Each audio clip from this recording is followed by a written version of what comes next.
Is it up live right now?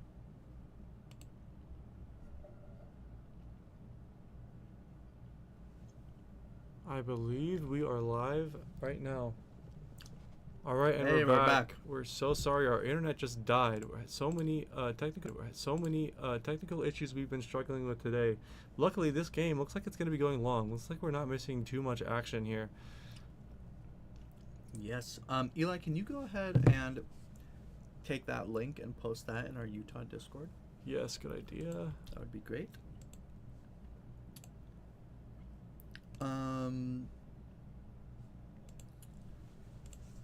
Yeah.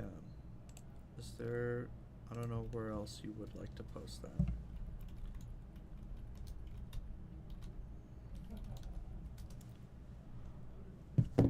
Because it's a new stream, right? So Yep. if anyone tries to come watch it from somewhere else.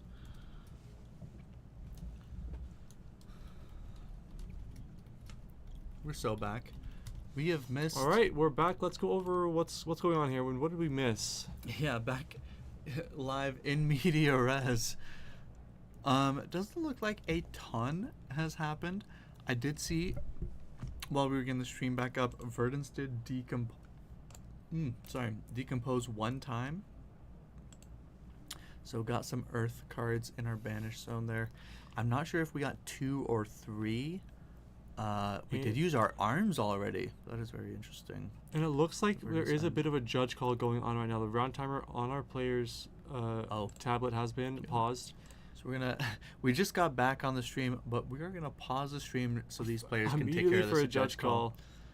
Go ahead and swap off of that. Okay. Yeah, just while those players take care of that judge call. I think that has already been resolved, it looks like. Not sure what the question was about. Yeah. But back into the game, Steven had a bit of a question, it seems.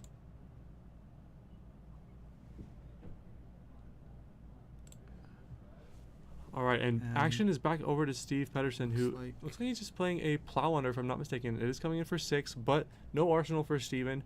Just content to take the damage.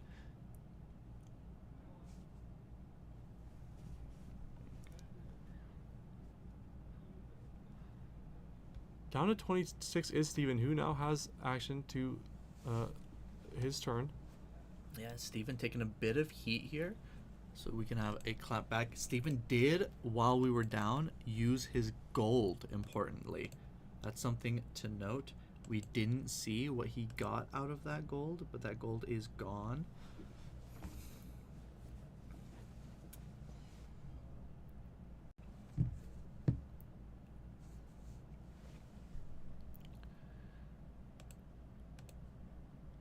Alright, and just making sure the round timer is accurate.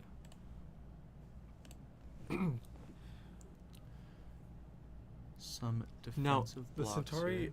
Saber coming in for 5 here. Steve decides to dedicate the first use of the bark skin of the Millennium Tree block here, blocking for a total of 6.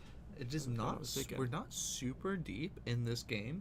Seeing that block here suggests to me that maybe Steve has some kind of either a pretty powerful turn himself and wanted to save himself some life, thought that Steve is going to have a very powerful turn and thought that he would just get a lot of value out of it, or potentially Steve does not think that this game is going to go very long, just wants to get value out of his equipment when he can. That being said, too, with 2 cards there. I want to shout out Steve, because Steve himself is a Kasai player. I think the real reason he maybe dedicated armor to that block is potentially to prevent the copper token being created. Really respecting, you know, Kasai's most powerful turns are off of the back of blood on her hands.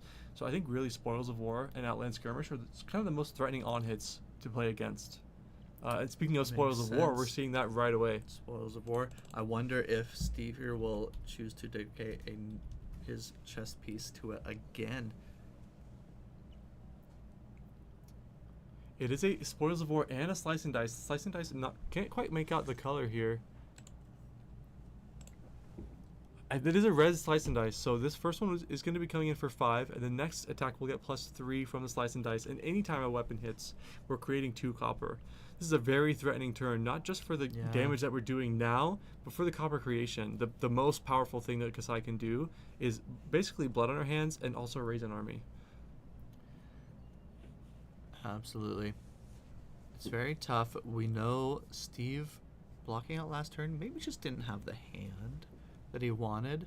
But here, committing more Once again, armor to yeah. that block and shipping his arsenal so we can have another card in hand to potentially block with. It is going to be that Blade Flurry is in such a response. powerful card to have in Steven's hand here, really forcing the Spoils of War through. There's nothing Steve can taking do some about it. damage, but he does know about that Blade Flurry now, so there's less potential trickery on Steven's side. And even if you block here, we see one card left in Steven's hand. Always could be another reaction, and in the swing or an Iron Song response to give +3. Really challenging to prevent the Spoils of War trigger when the Warrior player has some face down reactions that he has access to. Mm-hmm. And we are just pitching that trot along. If I'm not mistaken, this is coming in for for 7 Saber. already. That's right. So the last card is face up now, just a trot along being pitched. This is coming in for 7, meaning that Steven has full control to block it if he chooses to. We talked about it last game against Syndra. And look, just like One we of the shouted out, just things- immediately blocking with 3 entire cards to prevent that Absolutely. Saber. One of these things that Kasai does really well is just put out really efficient numbers, and Steve is doing that right now. Steve just deciding to Arsenal and pass back. Just a swing for 7 into a swing for 8, if I'm not mistaken. No Plus the Arsenal copper here. being created. We'll see if Kasai gets a workable hand this turn. It doesn't always happen. If you're a warrior, if you're any deck that needs combinations of cards, it's very easy for your deck to betray you and just say, hey, you know what, this turn you don't have go again. This turn, no non-attack action or what have you, no attack reaction. It looks like we do have go We do again in see this form of Two that sharpened senses, and Steven elected not to play the second one. Looks like he's going to hold on to one in Arsenal, valuing that pressure the following turn. Keeping go again around Also, is a double good outland thing for skirmish. Kasai. Double outland skirmish. If I'm not mistaken, I Starting to think make I more believe one of counter. those might be yellow and the other being red. See, this coming in for 2. Yeah, I believe that's one yellow outland skirmish. The next time 8 any doesn't weapon look hits this 5 turn, here. it'll create 2 copper Two copper tokens. tokens. Just turn after turn, Steven is threatening this on hit. And Steven know, is really respecting it. 6 is a great number of copper tokens for Blood Earned Hands. 4 is really the magic one. When You Blood don't Earned really Hands need starts 6. to look Usually. really threatening. Exactly. These 2 copper are a really big deal, and it looks like Steve knows that. Steve, as we shouted out, really knows how much he should be respecting this copper. But this is tough to deal with, especially when blocking with attack action cards does buff the Centauri Saber by 1. One point of solace for Steve here is really Kasai doesn't tend to be that great at pumping her first sword attack. A lot of run through and what is it? Blade Runner. Runner. If I'm not mistaken, yeah. Pumping the next Or dagger. even Slice and Dice. Not amazing at pumping the dagger on the first chain or sword on the first chain link. So had the option there to probably block out, chose not to. Yeah. And at this point, it's too much for Steve in this hand to prevent the copper. He decides to just take a bit of damage. Besides taking Blocking a lot 3 of takes damage 5, here. takes 8 damage total, all the way down to 25. Steven And we're also going to activating Arsenal Grains here. of Bloodspill twice means that next turn he's going to have 2 Vigor tokens, 2 resources for free, along with the 5-card hand and 4 coppers, which is really, really impactful. Steven keeping cards in his hand to play out in To play E-Strike in here. Lightning Strike with Go That is Again. a very interesting decision. Yeah. What are you doing with the Go Again? We assume he has something else. But deciding that keeping these 2 cards instead of defending with these 2 cards is worth it. That's a very interesting decision. Possibly wanting to speed up the pace of this game. And it's a Cadaverous Tilling, and Light Strike into Cadaverous Tilling for 8. Steven really just wants to walk the life totals down here. Again, talking about Waning Moon, just sort of being a mid-range game plan. If these 2 are even in life, that's usually a good sign for the player that has Storm Striders on their side of the board. Being even in life means that the Storm Striders essentially just gives you an extra turn of playing an arcane damage spell. Yeah, the reach of Storm Striders, a very powerful thing. And Steven is going all the way down to 16 to 25, 16. blocking with just one card on that Very turn. low for being against a wizard here. Wizards have a lot of reach, especially as you get into the end of this game. But Steven, importantly, keeping 3 cards in hand. That's not a ton of cards in hand when you think about the power that a hero can have. But with those 2 free resources, it might as well be a 5-card hand here from Steven. Yeah, absolutely. 2 resources. Activating Kasai here. Immediately paying for each sword at least, right? Yep. And it is this Sharpened Senses that we called out from the previous turn. And Sharpened Senses essentially represents 2 damage, but that gets really out of hand when you pair it with a Blood on your hands, allowing you to swing extra times, which we're not going to see here. We are going to see a run through. That run through here. Like he called out, giving a +2 and to the Steve next choosing again saber no swing. blocks. He's at 25. He's got enough life to work with. Force the issue, push the tempo in this game. Steve, sorry. Oh my gosh, it's a Steve off. Steve is looking very comfortable in this game, just taking damage and saying, yeah, I'll take damage, you also take damage. Both of us will go low, it'll be even. And then at the very end of the game, he can just say, psych, I brought my dancing shoes. And Steven, you ain't got your dancing shoes. Is how that exchange would work, I think. Steven coming in with the saber for 5. It looks like reactions was passed to Steve to play a Sink Below and just take 1. Now he's got a big life buffer to work with. I mean, this is dangerous territory for Steven. We've got a life lead.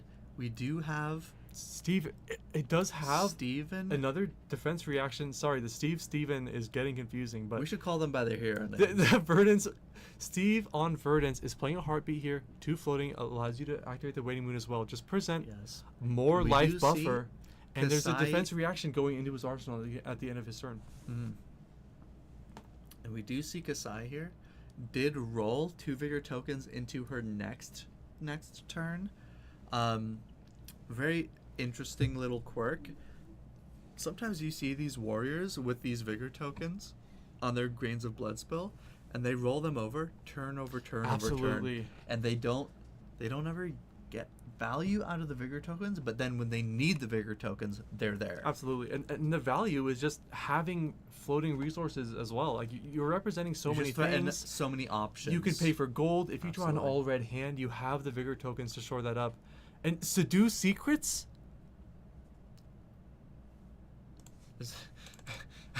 Is that what that is? Seduce Secrets. When played from Arsenal, draws you a card.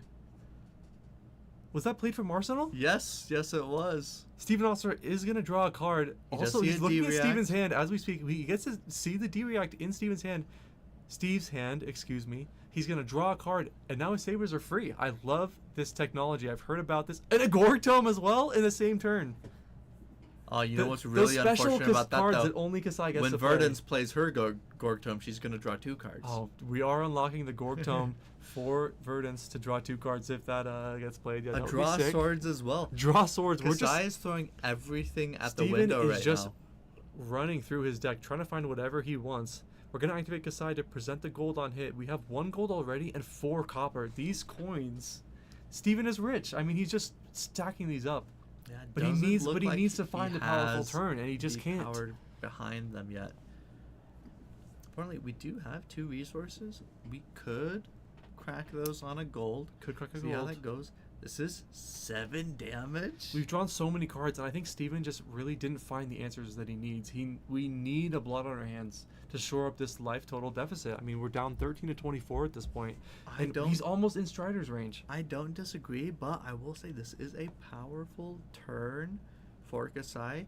Verdance does need to be careful because it is not a done deal. We know Verdance doesn't have a spell, an arcane spell in her arsenal. We did see the Pulsing Aether in her hand. She has a Pulsing Aether in hand, but that's not 13. Steven is not in danger of dying here. If if Verdance takes too much damage here, she could die before she ever gets a chance to actually utilize those Storm Striders in a way that matters. And he might be down 13 to 24, but this is such a powerful turn. I mean, there's so much damage being represented. There's a Blade Runner and a Blade Flurry, just presenting so much damage. We do see the third decompose of this game. I have not kept track of whether or how not many he has Earth cards we have decomposed. I'm not sure be either. 8. It's at least 6. And those D-Reacts are just stealing back so much life. tempo for Verdance here. It's got to feel bad when you have this powerful turn as a warrior. You're coming in for 9 to 6, and your opponent just blocks 8 with 2 cards. It hurts. I mean, after all that is said and done, I think we leaked just a couple. I think just 7 Verdance damage is or at so. A very comfortable 17 here. He has so much life to work with, and we have a Cadaverous Tilling in hand. We know we do. Yeah, I think it's just tilling and put the. Have we played a Felling? No, we just till. We're just tilling for 8, but at this point, that's just super relevant damage. I mean, we know there's a pulsing Aether in Arsenal. At this point, very relevant damage. We're getting to the Strider's range. Verdance is online. Steven can't take too much damage, or he's just gonna die.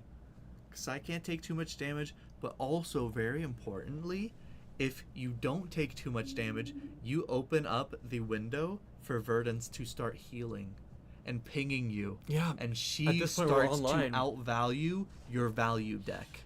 And this is such a difficult Kasai choice for Steven. Running out of time to make a play here. She needs something big. Steven is just taking damage. We're all the way down to 6. It's a draw swords being presented. But this is tough. We're going to need to survive this pulsing Aether and whatever else Steve draws, but also find enough damage to come back in this game. Hit and run give and go again. Not what we needed this turn. Not really the go again you want. We talked about it last game. You were gone, Eli, but we were talking about hit and run as a very powerful glue card. It's power when you need power and go again when you don't have it. But right here, we needed power. And we needed to go again somewhere else. This is not what we needed this turn. Verdance blocking. We finally see the first blood on her hands. The blood on her hands is huge, though. It looked like Steven sort of accidentally lifted the die off. I believe his gold we had counter. 5 copper. It was 4 or 5. I believe I was looking at it a second ago, and I believe I saw 5. I mean, this is a really impactful turn. It's just a matter of, is it 17. too little too late? And very carefully, or very importantly, we know that Steve has a pulsing Aether in his arsenal. Yeah. If Kasai uses her last resource, Steve can fire off and kill. Actually, if I'm not mistaken, the pulsing Aether will come in for 4, and the waning moon being on Steven's turn is going to come in for 3. That's representing 7 damage. That's lethal on the board. We have lethal on the board.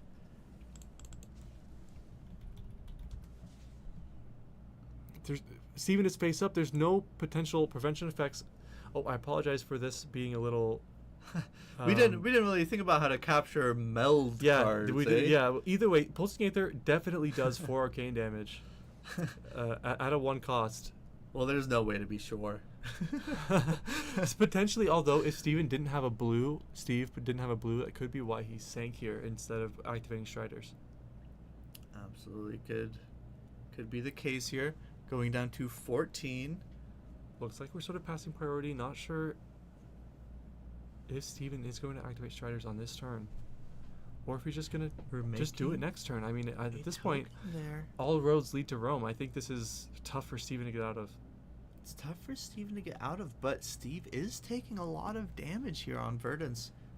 And if we don't have the kill this turn, you have to wonder, if we don't have the kill this turn, why are we taking so much damage? I guess we're just not worried. I think honestly, Steve is just taking it slow. It doesn't matter if I don't have the kill right now. Let's just play an E-Strike for 7. I'm holding on to that pulsing Aether. You're gonna die to Striders eventually. And Steven has to respect this. I mean, he can't take any damage. He also has to hold the resources for Arcane Barrier in a future turn. He's just blocking this out for 7 here. Goodbye to our grains. Buy grains of blood spill. We do have a vigor token from the previous turn that is going to help us pay for resources while holding and some we defensive have the gold. pitch. We do have 2 gold. I believe I see another outland skirmish. Looks like the yellow. It is being pitched to activate the gold. 1 floating on the board. Another outland skirmish in red. But at this point, Steve being at 8, he can sort of let... All he needs is a window. He can let Steven play some cards. He doesn't need to block yet. If This is coming in Kasai for plays 5. one too many cards here, if Kasai plays that last card from hand and Verdance has a blue in hand, And lethal is on the board. Lethal's on the board again. And I did see a Warmongers, I believe. Warmongers. There is a blue in the hand. And Steve doesn't else. have to block this because if a card is played, lethal is on the board, but he does have the option. He can just block 3 safely as well because he only needs, 5 resources.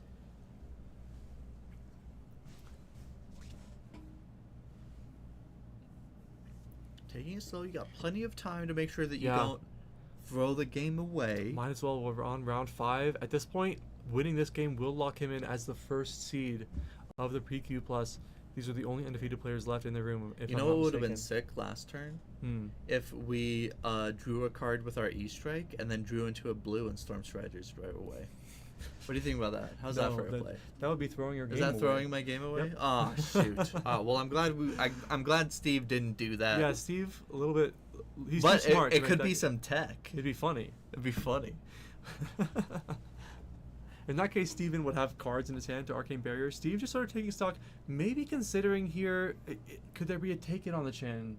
Or in Oasis Respite, Yeah. sort of considering, It's hey, respite, what can a I sigil lose of to? solace even. Of course. Is there something I can lose to? Just double, triple checking, like what's available to Steven. Maybe counting the reactions. Could he give +3 to this? I do know right after Rosetta released, when Aurora was the hotness, I do know Steven was playing a little bit of Arcane Polarity here and there. Ooh. Not a bad heal 4 if you've taken arcane damage.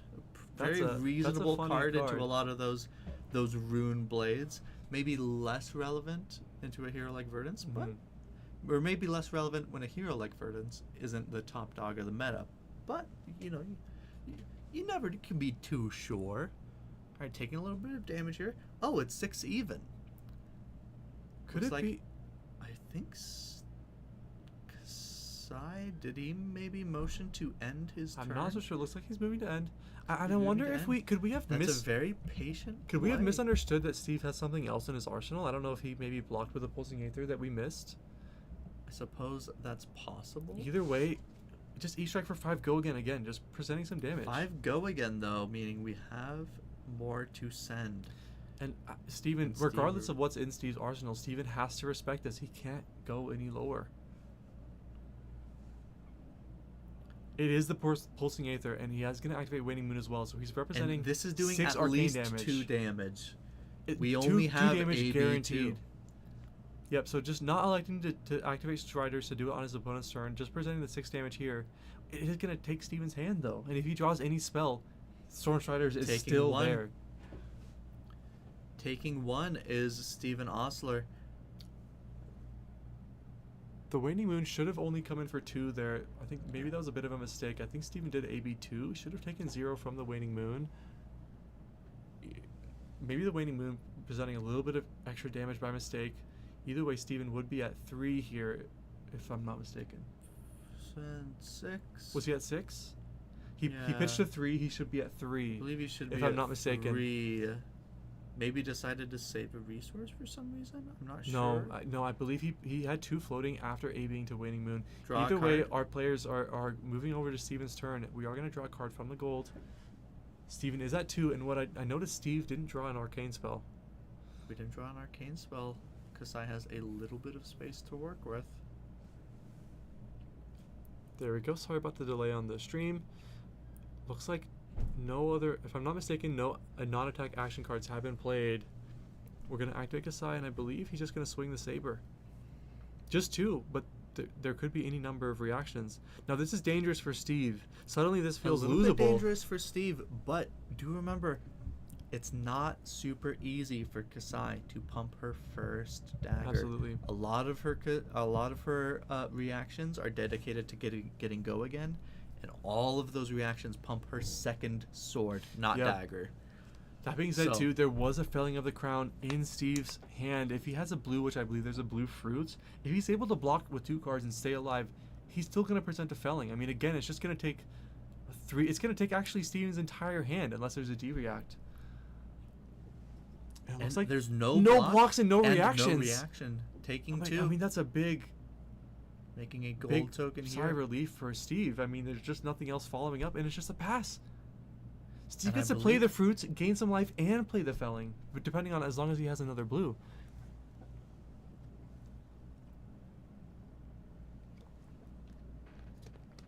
There's the fruits of the forest, paying him for 1 arcane, and Steven's saying, "I can't even take 1. I have to respect it." And immediately felling of the crown. And I think that felling is going to be game. I think that's lethal. Steven has to bottom a card, and then he needs to be able to block. Unless there's a 4 block or 7. some prevention, I think that's game. It's looking like game. Kasai does have a couple of outs. And that's GG. Exact lethal for Steve Pedersen. He got there eventually, and with Strider still on the board, it was only a matter of time. Incredible game. I mean, yeah, and like we've been saying it, Steven has been playing really, really well. Steve, to his own merit, also playing great today. Both playing so well. Very excited to see how these two players do. They're both locked for top 8, so we don't have to worry about that for them. At this point, they're both safe to lose a game here. Will they meet again in top 8? Who will they meet in top 8? Will they see each other? Will they see other people? It'll be very interesting to see how that goes. And we'll see how the pairings go. We hopefully will be seeing some more of these players in the top 8. One more Swiss round. One more Swiss round before cut to top 8. Let's do it. We've got about 15 minutes or so before the next round starts. And yeah, there's some really interesting heroes at the top tables. I'm excited to see what we have next round.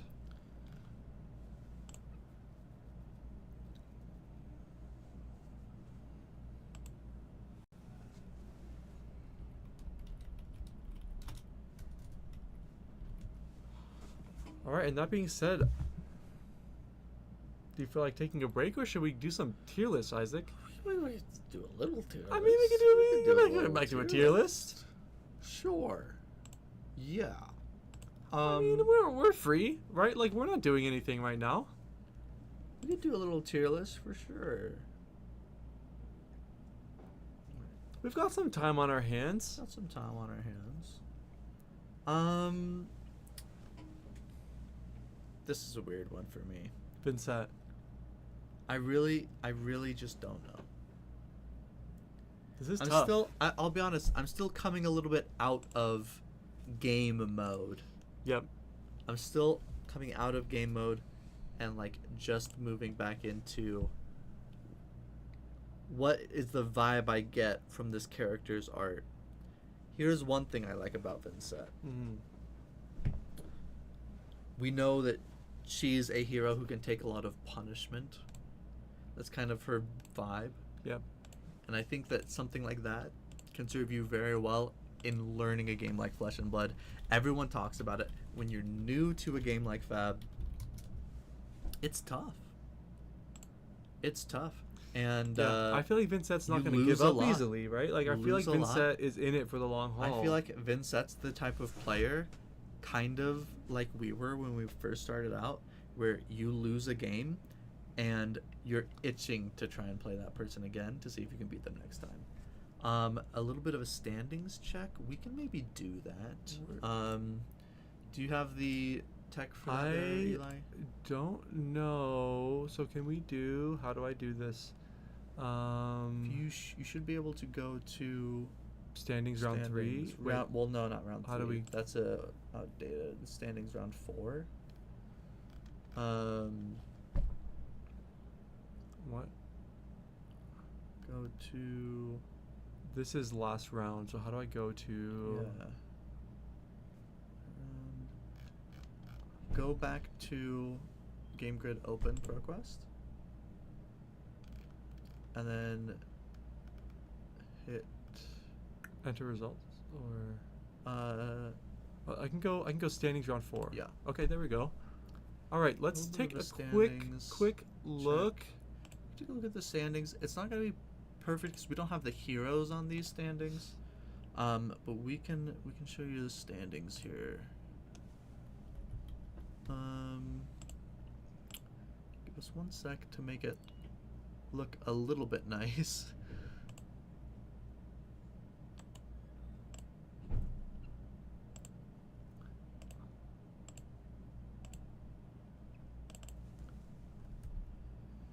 Okay. Okay.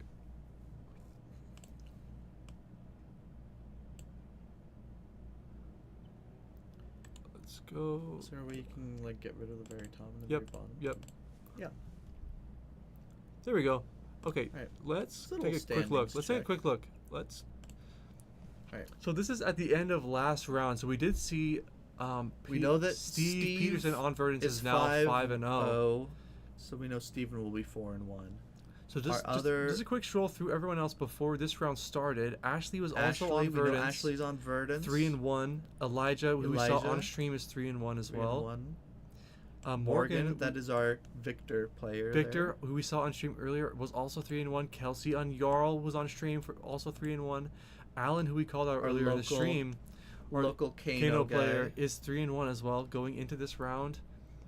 Luke, I saw playing Slip Through the Cracks. Slip Through the Cracks, also 3-1. Taking it down. CG, another Verdance at 3-1.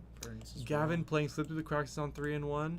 Mark was playing Ira. Ira Yes. at 3-1. So all Mark, these a big players, Ira guy. all these players for sure are still alive for top 8 going into this round. I'm not sure based on the breakers how these 2-1 players, because this would be going these would into this round. These would be 2-2 going into round 5. These players at 12 and 12 and 2. below. These players are all 2-2 before round 5 started. So they're not looking so hot for not looking too good. But I'm not if sure. you win your last 2 rounds and you can end 4-2, you could still make it. Yeah, I think there's got to be quite a few X2s going into the so top we'll 8. see. We'll keep track of who in these 2-2s keeps up. But we know Isaac Johnson we saw on stream earlier is on Slippy. Michael Sengo is actually on Michael is Dash one of our IO. I don't know if you guys DOs. mentioned there was a bit of a a couple there's of DOs. two Dash IOs. Adam, I don't know. I don't recall what Adam was playing. I know Jared is our Fang. I know there was another DO player among these. And I don't know everybody else. Yeah, Devin was playing Bravo. Francisco was playing Marlin. Marlin there. Kyle, I believe, was playing Acilio. Yeah. Yes.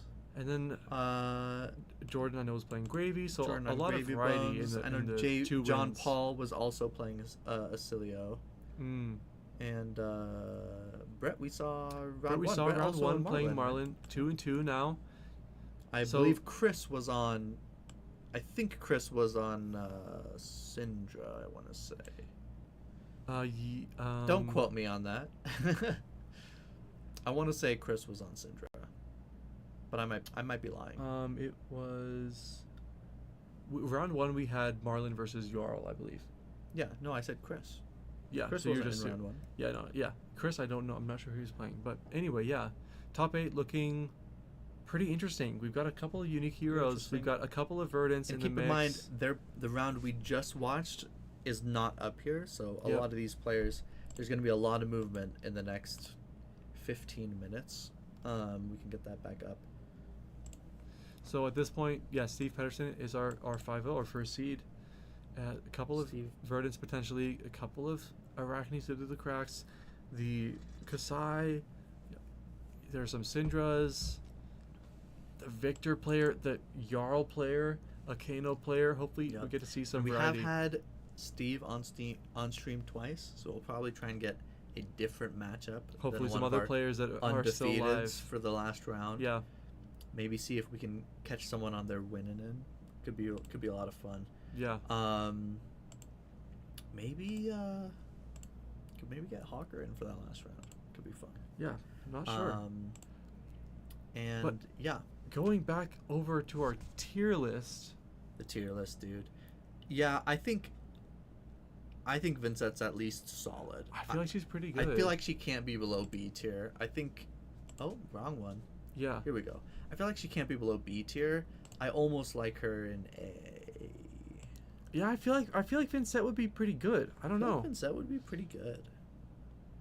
Vincent strikes me as someone who would be good. Like mid A tier. And also, I think that like if you saw her at a tournament, she's one of those people who's like, she's prepped for a day-long tournament. She's focused. Like you you know think, what I mean? like yeah. Also, She's got like the Yeah. Brody Spurlock ham and cheese. speaking of like playing For under real. pressure, playing for long hours. Like you think that she's got is the gonna longevity. crumble under pressure? She's Like got she the she longevity. can deal with Yeah, anything. yeah. She can live through anything. I think I feel she's like prepped. she's. I think she's I feel like ready. she's prepped. focused. She's not gonna lose focus. I like her in A. I think All solid right. A tier. I feel like Max strikes okay. me as not good. Here's what I'll say about Max. He feels to me like someone who always brings an off-meta deck. And then like when his deck gets support and it's good, he's like, well, this deck isn't cool anymore. Let me go get a new deck. Max You know strikes what I me as mean? like less of a gamer and more of like a skater or an athlete or something. Like I don't get the impression that he's I think he would play Flesh and Blood, but I think he would just always be on like the Dark Horse off-meta deck. okay. I just think like when we started the game, he'd be like, all right, cool, I'm playing Arachne Huntsman. Right? I And mean, then he would. I feel Max in like a wouldn't play. year when Max wouldn't LSS play- prints Dude, new contract Max the Hype. cards. Max the Hype is an aggro player. But he's always playing like the worst aggro deck. You know what I mean? Sure. So he Like, might be playing Max he's- the Hype Nitro. He might be playing Max. He the might be Hype playing Knight, his own though. deck. Yeah. And unfortunately for him, I think that's not good. Yeah. I feel like Max is. I feel like he's not I so don't great. feel like Max is good at Flesh and Blood. Not to harp on Max the Hype Nitro. I do think it's a cool deck. Such a cool deck. I really like actually the Armory support cards that it got. Yeah. I played that Armory deck just out of the box at one of our armories, and I had a ton of fun with Clamp Press Mhm. and Twin Tech Generator Start Charging Station. Really fun cards. I like Max as a hero. I think he's really cool. I just don't think that if he played Flesh and Blood, he would be great at it. No, I don't think so. Now, speaking of bright And I think lights, it's because of his stubbornness more than anything. Yeah. Yeah. But speaking of some mechanologists, man, Teklovasen. Teklovasen is a weird one, right? Yeah, because we're getting some similar sort of. I think Teklovasen wins the award for most expensive deck in the game. Yo, I think his deck this guy's would be blinged out. No, wait, blinged that's to gotta the be gills. Victor. That's gotta be Victor Goldmane. No, I think. You think? Here's the thing. I think This Victor guy's- Goldmane is buying all of the expensive cards he can. I think Teklovasen has the resources to find the rarest cards that You other think- people can't even buy if they So, wanted to. so You know what I Teklovasen's mean? like that player that has like a full gold foil Yeah, equipment, he's but gonna not have a the single gold PQ win. foils. Right? Like he's gonna he have the bought all gold of them. foils, He but bought all of them. Teklovasen is gonna have 30 assistants. He's gonna have them go scour out. Oh, They're gonna yeah. find somebody who has like a really old promo that nobody's seen. Mhm. You know, he's gonna have like a crimped gold foil tunic, Mhm. extended art, and people are gonna be like, "Where did you get this?" And he's gonna be like, "Oh, well, I know some people." And we're gonna find out in like a decade that like he had a dinner with James White, and he donated a bunch of money to LSS so he could get this card. You know what I mean? Yeah. That's how rare Teklovasen's And he's deck not a is. good player. Yeah, I don't think What so. do we- I mean, worse I than- think I mean- probably. I would put him over Max. I think Over I would Max, put him so over high Max, C? but I think I would put Max below Katsu. Okay. Yeah. Okay. Yeah. I like him there. Okay. I like this. I don't think he's horrible. Yeah. Olympia. I think Olympia is good. Really? To me, so for me, it's the He's a fantasy of prize someone fighter. who steps into the ring and wants to fight you. Hmm. Right? The kind of players who sit down across from you Oh, and yeah, go, they want to Olympia, compete. They want Olympia the smoke. feels to me like the kind of player who sits across from you. You say, "Oh, hey, I have your worst matchup," and he goes, "Okay, let's go." That to me feels like okay. Olympia. I like Olympia. I think. Okay, I like that. I think he's good. I like that reasoning because he's excited to have a challenge. I'll say I think he loses points for me because I don't think that he is one who wants to adapt to the meta. Right? He wants to challenge the meta with what he wants, and I think that He's rigidity like I love holding him back. heavy hitters meta, and I don't love this. Well, not even that necessarily. It's more of like because he loves the challenge. I think that he's okay taking bad matchups, so he doesn't switch over to like the best deck in format or the deck that counters all those decks. He plays the deck that he wants in the format that has challenging matchups because he enjoys them. But I want to put him in B tier for sure. Okay, I think pretty good I think B. just I think pretty over good B. Bravo for Yeah. me. Okay. Yeah. I'm with you. Talk to me about Kasai. All right. I mean, do we have to? We just had Steven on stream. You don't think Kasai's good at Flesh and Blood, do you? Here's the thing. Kasai's big card is hire people to do your dirty work card. You know what I mean? I'm worried about what that says about. Yeah. And, you know, we just saw Kasai put in some work, and he didn't hire any sell swords. Yeah. So I'm not saying Kasai can't. I'm just worried about, you know. I don't think Kasai's bad at Flesh and Blood. I definitely think Kasai's a net decker. And you should net deck. That's not a bad thing to net deck. Sure. But I don't think Kasai's ever tried to build her own deck. I think she came in, she immediately net decked. And you know what? I think she's pretty good. I want to put her... I don't know. I'm feeling kind of like just below Bravo is where Okay, yeah, she's okay. I she think feels so too. solid She seems to okay me. to me. She feels solid to me. Yeah. I think Kasai's solid. Uh-huh. KO, I'm having an instinct about this, and it's right here. I mean... Yeah. I think KO might be D for disqualified. I'm worried that, like, KO got a bad judge call one time. Yeah, like... Flipped a table, and he's banned from the game. He's permaban, dude. But is he good at the game? No, I think he's bad. No, because if you don't follow the code of conduct for players and you get disqualified from a game, you've played poorly. You played poorly. I think he's bad at the game. I agree. I think he's bad at the game. No. Also, and this is not... I'm not trying to... it's hard to shuffle cards with one hand. And I'm not trying to say, like, you know... I'm not trying to be ableist. I'm not trying to be ableist. Okay, but that I doesn't... think it's one of those things that would, for him, get annoying. And for someone who I think has anger issues, I think that could be I think he might... I think it's just I think he like could a lot be, of little things that make it difficult for KO. I think he could be the worst of all these. You give KO 10 years, his ban goes away. He's a little bit more tempered. He's a little bit older, a little more mature, and I think he could come back and be a great player. But right now, I think he's banned.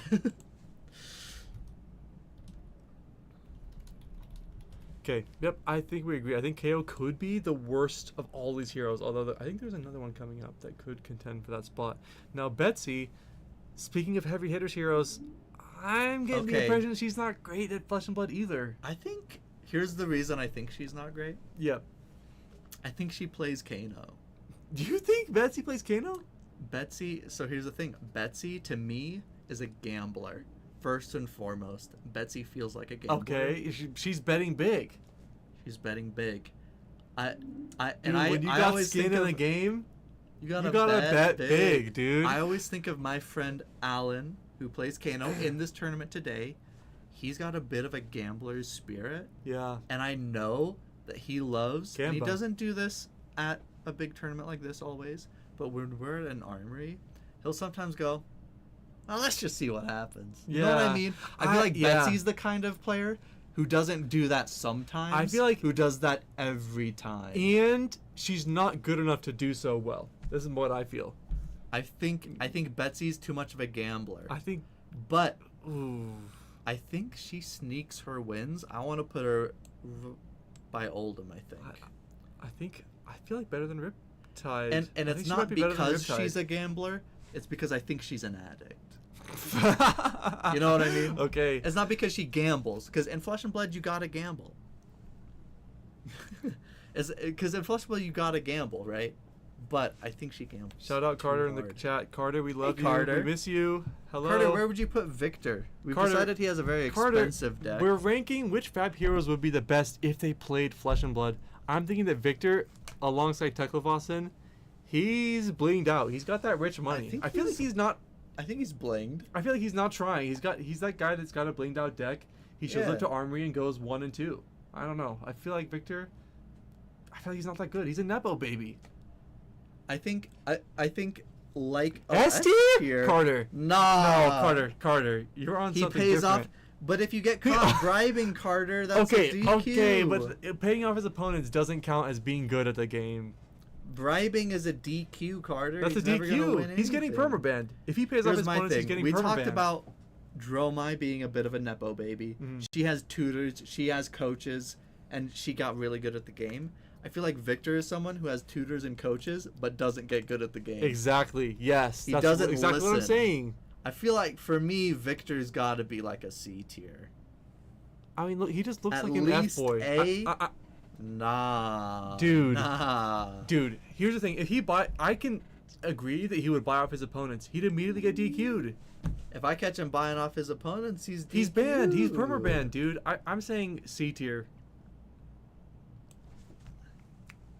Well, DQ's dude. Armories. That's true. Okay, but He can win his armories. but if he competes at an event, no, I'm saying Victor is C tier at best, highest possible tier. I like him in C tier because I do think he's good enough at the game to be C tier. Okay, I'm liking think- maybe right here. I think, but I feel like he'd be better than Yeah. Max. I feel like he could be better than Yeah, Max. I like him there, man. Okay, All right. okay, Well, you talk guys to me- make your own tier list and send it okay, to we're us. we're on our way to part the misfail. How about Enigma. Enigma? Enigma's an interesting one. Hmm. I don't know about Enigma. I feel like Enigma, kind of true to her name, her character kind of eludes me a little bit. I feel like I don't know where I'm feeling to place similar her. to Prism, where like, does she have? I think you she's know, better than Prism. I think I agree she's for better me, than I Prism. think Enigma is at least B tier. Okay, That's I just agree with this. a vibe check. I think she's at least B tier. B I'm for doing- Enigma I'm trying to- balls. I'm trying to decide if I think she's higher than B tier. Yeah, I feel like she'd be high B tier 'Cause minimum. She does feel like a person who is not just very book read, but is very studied. Yeah, she seems wise. I feel like she's got a high EQ. You know what I mean? EQ? Emotional intelligence. Oh, I feel like I could see that. I don't know. I don't know about Enigma. I don't know. I feel like she might be better than Kano. You think she might be better than I Kano? think she could. I she like could, her. I There. think I'm she kind of could. waffling between B and A. I feel like she think could like her top. there. I feel like she could top the Top B tier. Zen. Griffin says below Bolton, above Levia. Below you think Bolton, that above Bravo and Levia? Kasai are better? I'm not too Are worried about the questions order Enigma? of the middle of tiers. Yeah. I think I'm no, fine with her I'm there. sticking with it right here. No, Zen. Zen. All right. I cannot explain this, but I think S tier. Honestly, dude, Do you- he's got the what's the word, like the Very mind calm, body collected, balance. Yes. Yeah, he's wise. I like he's Zen here. dedicated, right? I mean, he's feel well like Zen for practiced, me well studied. I Is feel one like of he's those so characters, I'm just elegant. like, He's you're S tier. I feel like he would be S tier. Question: what deck do you think you would play? Because I kind of feel like Zen might be like an illusionist player. I do I feel think like I he can might see him be playing something like- very technical, very methodical. I was thinking something a little slower, a little calmer. You know what? Actually, I think Zen would be a great Icelander player. That's I thinking the same thing. You're really the I was same thinking thing. the same thing. We're locked in. We're man. locked in, like Zen could be a great Enigma player. I feel. Yeah. Enigma Icelander. Actually, I think Zen would play a better Nu than he would Zen. Yeah, I think Zen would be a. yeah. I feel like Zen is good at I Flesh think and Blood. Zen would be Would he a- be? Is a he great better than Icelander. Arachne or Dash? I like him above Arachne. I think. Like this? Yeah, Yeah. I think so. I think Zen is really good at Flesh and I Blood. think Zen is crazy at Flesh and Blood. Griffin Dromai. Oh, Zen might play Dromai. Yeah, that. Oh, Valid. I don't. I disagree. No? Okay. I disagree. I don't think. I think Zen that would yeah, play I think that like Dromai. Enigma is a little more methodical, defensive. Dromai sort of became a bit of a red line Zen aggro would be deck. Zen would be one of those players that liked OG Prism and didn't like new. Prism. that's actually so accurate. yeah, Yeah. yeah. That's the vibe I get. Yeah, she's like, dude, it's too But swingy. then, It's combo. then in like It's no 2 longer... years, if you asked Zen what deck they're playing, they'd be like, "Oh, I'm playing Levia." It would be like the transformation. But right now, I think Zen's like an Icelander. Yeah. Okay, I'm with you. Okay, how about new Alluring Desire? New. This is my girl. This is a tough one. I gotta let you take the go on this.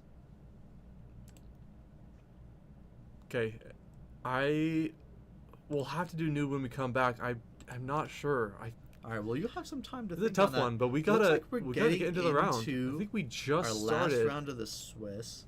We'll get that. Oh, we gotta alter some of those names there, though. Oh Because yeah, I believe we have. This is Luke and Mark. Luke on the left playing Arachne Slip Through the Cracks. Mark playing Ira. What is it? Scavenged Revenger? Scarlet Revenger? Scarlet Revenger? Yeah. Where are all these S words I'm coming up with from? Very interesting matchup. Luke, I love Luke, man. I think Luke is awesome. Was playing Betsy for a while. Actually played Luke, one of our locals, on stream when we went to Portland. So we went to another state for a calling or battle hardened or something, and we ended up on stream together, and I was like, oh, cool. I saw you a few weeks ago at my ProQuest. Welcome back. Really awesome. Both these players at 3-2 right now, and we'll get that. Get the round timer fixed as well over here. Oh, they already started.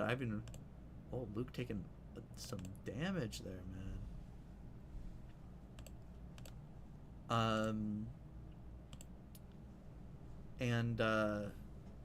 Yeah, Luke taking some damage here, but yeah, Luke is awesome. Our headpiece gone already? Whoa, things are moving fast in this game. Yeah. All right, we apologize being late to the game. Looks like action is back over to Luke, just playing Bonds of Attraction Red. Now, this is such an interesting card. Not something that you would expect a lot of, assassin decks to really care about playing. I think one reason why this has so much potential is that Mark is going to be flicking these Kodachis.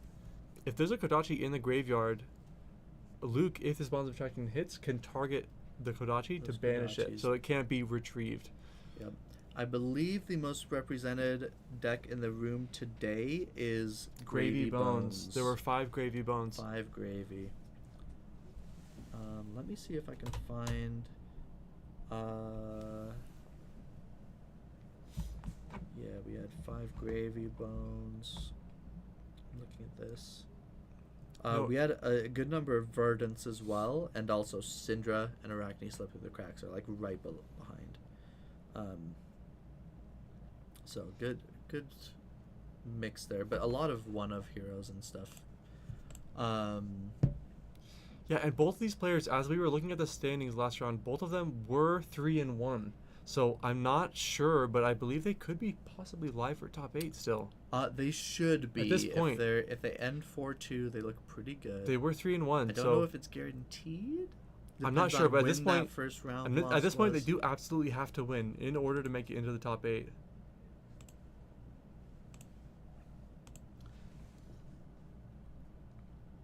And we're starting with Kodachi.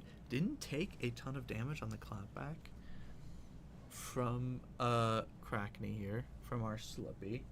But and I'm not sure. I guess that's probably a marked token there on the Ira. Yeah, I believe Luke did swing a Hunter's Glaive last turn before ending with Persuasive Prognosis. So marked still being marked with a ED potentially could be relevant if Luke finds a Take Up the Mantle or a Mark of the Black Widow. If he's playing it, a Savor Bloodshed is a big one. Now, yeah, Pain in the Backside. Speaking of assassin cards, Pain in the Backside is a ninja or assassin card. Just representing 4 damage for Mark, but it is covered up nicely by a Sink Below from Luke. Looks like potentially flicking that dagger here. A little bit of stuttering on the stream. 7 out of 24 Gravy. That's quite big representation. We have 4 or 5 Gravies, and they've not. Yeah, you know what? Our Gravies didn't do too well today. We might be looking at no Gravies. I'm not sure if any of them are still live or not. Potentially no gravies in They've top been 8. getting tossed around a little bit here, so very, very. Now, Mark just representing that the Mask of Momentum was being threatened there. Oh. He did immediately play an up 6 and run on the turn that he flicked the knife.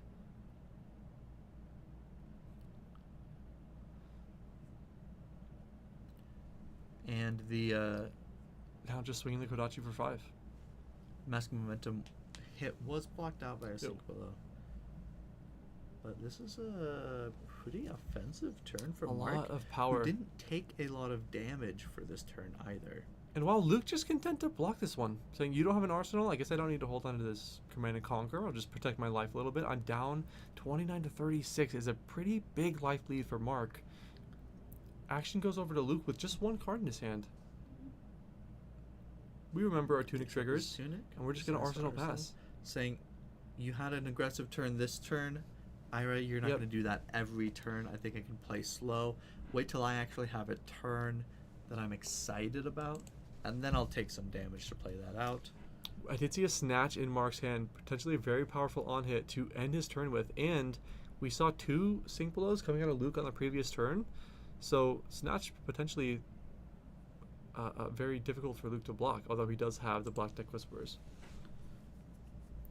Yeah, have those Black Deck Whispers, and honestly, in a matchup like this, I don't think that there's too much you really need to save those for. Yeah. Not too upset to I use think those on that a Black Snatch Tech is here or very there. valuable, where a CNC might be attacking for 7, or breaking, blocking a Snatch for 4, or preventing a Mask of Momentum trigger on a 4-power attack. We do see a Torrent of Tempo. Torrent of Tempo here being played here. with, I believe, 2 cards left in hand.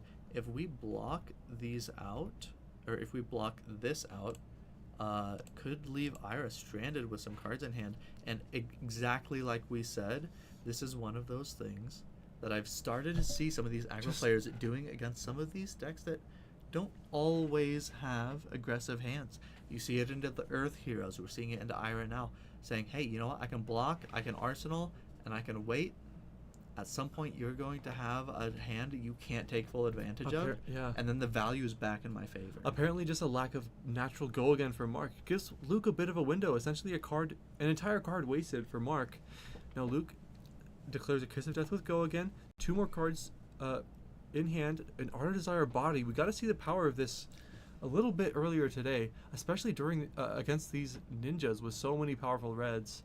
You know, them losing a card isn't so impactful, but if you draw a card and gain a life, potentially it's very relevant. Yep. The Kiss of Death was flicked to do 2 Ira more is damage. one of those ninjas who plays a lot of non-red cards as well. It is We a give didn't and hit take. one of those. Now, that being said, Luke did draw a card, but he already had one in his hand that he wasn't using, so he's not really gaining an arsenal. And if I'm not mistaken, I think that may have been a Take Up the Mantle, presumably that he just drew. Yeah. Yes. That has the potential to be very impactful, especially when there are 2 claves still on the board, Flick Knives still on the board, and now there's a Kiss of I like Death. that decision from Mark there to say, hey, you have a card in hand. Just let it hit. I don't need to commit anything Just let to it this. hit, yeah. You're going to draw a card. It's not going to be anything. You have the potential to kind of eat your words on that if they have an attack reaction, something like a Razor's Edge, yes. in their hand. But if you block for 3 and they have Razor's Edge in hand, you're eating your words anyway. So Mark deciding, you know what, I can take a little bit of damage. Yeah. This on hit isn't the end of the world for me. I'm really excited to see what this Take Up the Mantle has in store for us. It could represent, we saw a Kiss of Death, an Art of Desire body, and a Persuasive Prognosis all being played so far. I don't believe there's a Bonds of Agony in the graveyard yet. Not 100% sure, but that Take Up the Mantle has the potential to present a lot of damage or disruption. Yeah, for 3-ish turns into the game to have all 3 of those options in your graveyard already is You have some good a options really already. Big deal. Cut through representing Cut through. 4 go again and a Mask of Momentum card draw. And Mark here, we saw last turn he couldn't use all 4 cards in his hand. This turn he can, so he's keeping more cards in hand, choosing to play out an aggressive turn instead of doing some more blocking. It was like a pick up the point. So if I'm not mistaken, he in the time that the screen was sort of frozen, we activated Flick Knives, get rid of a dagger. Then the pick up the point represents the Mask of Momentum on hit, which was blocked by Luke, and now there's a snatch that we mentioned earlier. And black decks have already been blocked with. This is a beautiful turn from Mark. It's such a good turn, forcing out the black deck block earlier with the 4-power attack, and now this Yeah. snatch is so much more threatening. And just like really nice sequencing from Mark. And it looks like you Luke can just see takes his it. experience on this deck, saying, "I want to draw a card," and Luke says, "No, I don't want you to draw a card." And he says, "Okay, well, I want to draw a card." Again. And Luke says, "No, you can't draw a card." And then he says, "Well, no, I want to." And Luke says, "Well, fine." I can't stop you. Exactly. For the third time in a row, 3 different attack actions, a card draw was threatened. Mark gets his card, so well sequenced and by Mark. Luke back on the play. Now, this pain in the backside, I'm not sure what the Arsenal card is, but as we know, there's a Take Up the Mantle. I don't know if it got blocked with. I believe we arsenal to take up the mantle. Okay. We did take the pain in the backside. So Either way, Mark is marked here. We're flicking the dagger there. Either way, if this Take Up the Mantle is still in hand, it is live, because Mark should be marked as we speak. And there we see and why. I was wrong. There we see why he flicked the dagger, using the Orb Reaver Spinneret just to equip that Calistria, and he's just going to attack with it. This is our first stealth 4 attack. damage. Now this does have go again. again because it's the first attack. Also and because they're marked. Mark is marked. He's no longer marked. Marky marked in the Spunky Bunch. Yeah, it looks like the Take of the Mantle was blocked with, just favoring I leave like no witnesses. this clap back from Luke saying, "Okay, fine, I take it back. You can draw a card. I just didn't want you to have it that turn. If it's in your arsenal, I don't mind. I'll threaten that arsenal. Threaten to get some silver. Hey, if we get 2 silver off this leave no witnesses, we could get 1 block back on our black deck Whispers later in this game potentially. I like this play from Luke. And I want to call this out. This is a great 3-card hand. It's a great 3-card hand, good value. This leave no witnesses is so threatening, especially because Mark already blocked with his pouncing paws. Blood Splattered Vest and Flick Knives both have Blade Break. Those are really expensive to block with, especially when you haven't even used your Blood Splattered Vest yet. You're going to want those resources on the following turns. So without a defense reaction, it's just so challenging to block. And it looks like we're just trading 4-power attacks. Luke just allowing the snatch to hit. Mark allows the leave no witnesses to hit. He just decides not to take reds. We won't be making any silver. No reds. Would have been. Like, we are not buying. Would have been amazing for him to hit 2 reds there. Even just hitting the that all you got, you can't be that disappointed. No. As Luke here, you don't want to see that on the other side of the board. It's such an annoying defense reaction for your opponent to have. If you throw a dagger, they block it for free and draw a card later. If you throw an attack, they have a D-react for all of your reactions.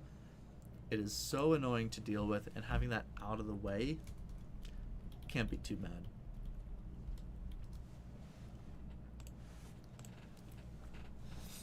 Back over to Mark's turn, and speaking of the Blood Splattered Vest, he just couldn't give it up. He's using the resource immediately. Going back up to 3 resources, we'll see what he does with them. We didn't. No, I believe we're down to 2 floating now, if I'm not mistaken. This is Shodashi is coming in for 2. And we do see a Command and Conquer in Mark's hand. And conquer. But first, a Double Strike. An interesting card that I feel like we haven't seen much play in quite a while. Way to threaten a Mask of Momentum again this turn. Yeah. I like this play. No, this is the second chain link to hit. Damage than a lot of your other cards. But when you are threatening Mask of just Momentum, another double strike. Mask of Momentum like this, who needs more damage? This is Give me more cards. And Luke potentially lining up the Tunic block. Now I think that we might see Mark activate Flick Knives here. Exactly, just activating Flick Knives, keeping the chain alive. So the next time this same double strike is going to attack again, and it's going to force Luke to choose between blocking it or allowing him to draw. And now he can't block with his Tunic. His Tunic if he wants to block gone. This without cards from hand, he has to give up the Flick Knives. He gives up the Bonds of Agony. He's not willing to do it. He gives up the Bonds. And now we see the reason he used the Blood Splatter Vest, gained a resource for the Command and Conquer.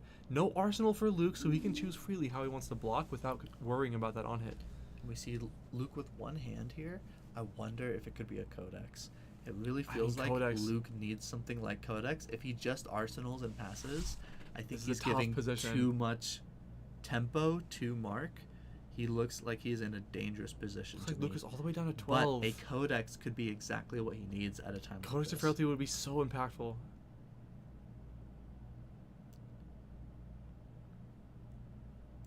It's got to be. He's reaching for it. Over to He Luke's wants turn. to play it. It's just an infiltrate. Oh, well, that's Now also that fun. can be impactful depending on what we impactful hit. I depending mean, on it's what we so hard I to mean, say. if you hit something like that all you got, that's a massive hit. You know what would be hit really funny is any of those, something like a cut through could be big. you know what's really funny is dual threat has the potential to actually Dual work. Threat has some potential for you. Mark took the damage. We just took the infiltrate. What do we get? Oh my! Is it up 6 and run? That's an up sticks and run. Is that just a 0 for 4 pump on his dagger? Yeah, I'm not sure 100% sure if that's the red. I believe so. As long as he, yeah, it's just a 0 for 4. That As long is- as he can pitch to a dagger or play a Kiss of Death, that's a card that And Arachnes you can gotta already imagine, play. man, this would be a great time for a tunic. Yeah. Taking one from the dagger. And look at here. the blood splattered vest value, immediately gaining another resource. And dude, these daggers are starting to really weigh on Luke here. Yeah, the 3 damage from Kodachi's every single turn is starting. Well, only 1 Kodachi on the board at the moment, but Yeah, just if 1 only damage he had every an turn. up sticks and run. If only he had an up 6 nice and run try. in his hand. Nice try, Mark. Nice try, Mark. That's my up sticks and run. That belongs to Arachne. Thank you very much. And it looks like we're respecting this Bittering Thorns, giving up 2 reactions, by the way, a Justinic like and a Take Up the Mark Mantle has being blocked with. 2 more Bittering Thorns in his hand. That's truly hilarious. He's Mark activating getting another Blood-Splattered resource. Vest. I love He's this. going up to 2 floating, and he flicked, meaning that the Tunic is alive. This is representing Mask of Momentum. And is this for 5? This should be for 4, I believe. Bittering Thorns, it looks like we're correcting that. Clearing up that block there. Oh, no way! A Shelter from the Storm is the Shelter perfect from the block. Storm is huge. Shelter from the Storm is a massive pull there from Luke, choosing to keep his life total up. Yeah. He's not going to be able to use that up sticks and run this turn. Oh, that's really, really unfortunate. That is a tough call to make. Rather than pitching to a dagger, just deciding I'm just gonna block 3 with this last card in my hand instead. I mean, I'm all the way at 8. We could see why he blocked with both Take Up the Mantle and Justinic. Very powerful cards, but in this hand, I mean, it's tough. A little bit in the spin cycle, not getting any breathing room for Mark, but he's being patient. He's waiting for a window. He's saying you have no daggers left. You need go again in your hand, or you have nothing this turn. It's so unfortunate. Like, if Luke had a little bit more life to work and he with- doesn't. That take the tempo. Take the tempo. He showed Yeah, it. yeah. This doesn't have go again. He's just playing It's one no attack. Go again. This is such a big window for Luke. This is exactly what he needs to get back into this game. And I was just saying that in the last turn, if he had a little bit more life to work with, Oh, I he think could have Mark has a resolved. concealed blade in his hand, though. He's gonna get a dagger back this turn. If it hits, Luke is looking at some damage. we're taking 3 here. We do get a dagger from our inventory. We do get a dagger back. Yeah, Luke on the But previous Luke hand with had a 3-card hand here to clap back. And I don't know if you saw that last card in Mark's hand. It's a Scar for a Scar. That is a very powerful card, but a very dangerous card at life totals this low. If Mark decides, hey, I need the go again for my Scar for a Scar, I'm going to take a little bit of damage. It is very easy against an assassin to Yeah. take too much damage. And speaking of Bonds of Agony, it's the perfect response. This is exactly what you need to come back into this game. There's 2 reactions on the board. If he has 1 reaction in hand, he can at least trigger this. The question is, how high can it go? And I'm pretty sure I saw a second Justinic in Luke's hand. This is exactly what he One or needs. 2 Justinics? Like the second copy that we've seen so Oh, far. okay. There's at least 1 Justinic in his hand, if I'm not mistaken. Meaning this will That come is in a for really big 9 deal. at least. Luke needs this damage. Luke doesn't Yeah, just he need had- this disruption, he needs this damage, but he And it needs looks this like no blocks disruption have been to declared. be good. He's flicking the Calyzra, holding onto the clave, 1 damage being presented there. And I gotta imagine he's just gonna activate the black text. Now this is coming in for Give 9. it go again. Now, it did It already it- have go It again. is gonna gain go again on hit also. It will That's a also nice little gain fun go fact. again on But hit. oh, look, the life totals are already equal. And Bonds of Agony is being triggered. Alright, so Luke is going to banish from hand. We see dual threat, double strike, throw dagger, and enlighten strike. Now, what do you choose if you're Luke here? I think you leave the dual threat. For sure. Is that throw dagger? It's throw dagger. I think you have to take the E I strike. think the E strike might be the highest You impact say, card I'm on this taking turn. away as much power as I can take. He may be taking looking stock to at just that sort of dual read the threat. cards. But it's a tough call, and Luke doesn't Very know what's in Mark's interesting. arsenal. And notably, Mark took 10 damage, but he's still at 5.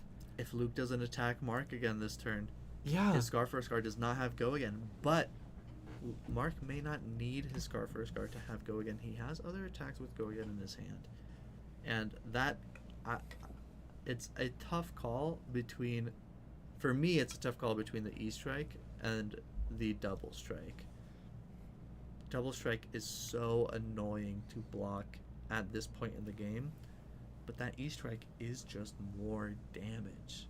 It buys Mark more space, it gives Mark more options, but with the flick knives on the board, can you really afford to let him have something like the double strike? We'll see what Luke goes We with. see why Luke We is did having see such a him hard time with the decision as looking well. at that double strike, or looking at that dual strike a couple of times, chooses ultimately to go with the double strike there. I think that's a good choice. He does get to look through Mark's deck, which could be relevant to see what reactions are left in there, what There's another defense E reactions strike are in there. in Mark's deck, so we would have hit that if we had done that. Looks like, if I'm not mistaken, I don't know if there were any defense reactions in there.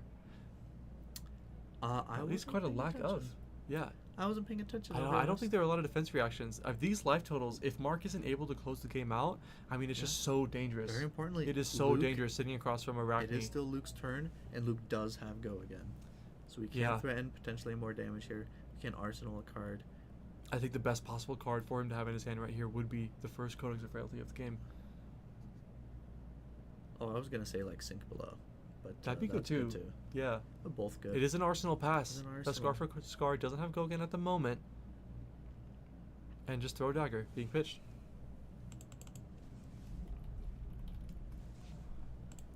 We know there's a dual threat Dual in threat can his be hand. +3 for one of his attacks this turn.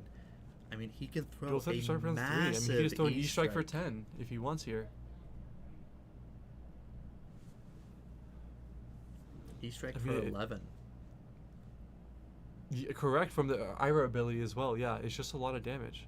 Oh, excuse me. No, he didn't have the dual threat was a card that he had to bottom to the E-strike. Hmm. But it looks like he's choosing Right. go again here. We're to bad just, at math. Yeah, excuse us. Not an Choosing extra go card again. left. He It did is have still to. going to be 10 damage here. Yeah, just if 6 he into plays that 4, Scar and first Luke's Scar. snap blocking 6 on the E-strike. It looks like. Yeah, not getting value out of that tarantula. But this Scar for Scar toxin is here. representing exactly lethal. Plus, Flick Knives on the board represents that one at least inevitable damage. You need to block this. But he's all the way down to 3 now with Flick Knives on both sides of the board. I mean, this is such an interesting end game. Below 5, it's so dangerous. On a 2-card hand, Luke has so much potential. With go again, codexes. Very interested to see what he has here. It's a and in fact, it's got to take at least 1 card from Mark. What is in Luke's arsenal? I don't know. We don't know what his catch it. card is, but we gotta. It looks like we're gonna find out, and it is a tarantula toxin. So, is there a reaction from Mark?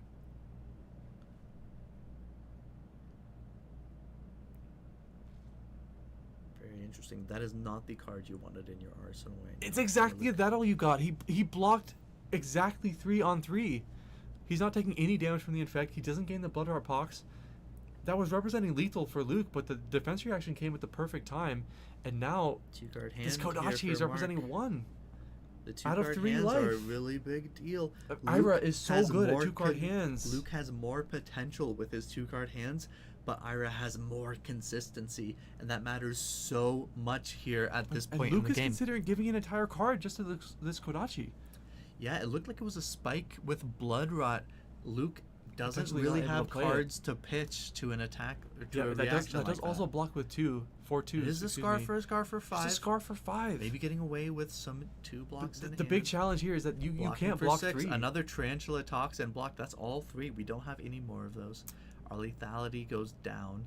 That Tarantula Toxin could have been so impactful to end the game, but it's just a pain in the backside for Luke.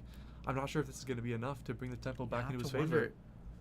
If you're Luke, does he have Codex of Frailty in his deck?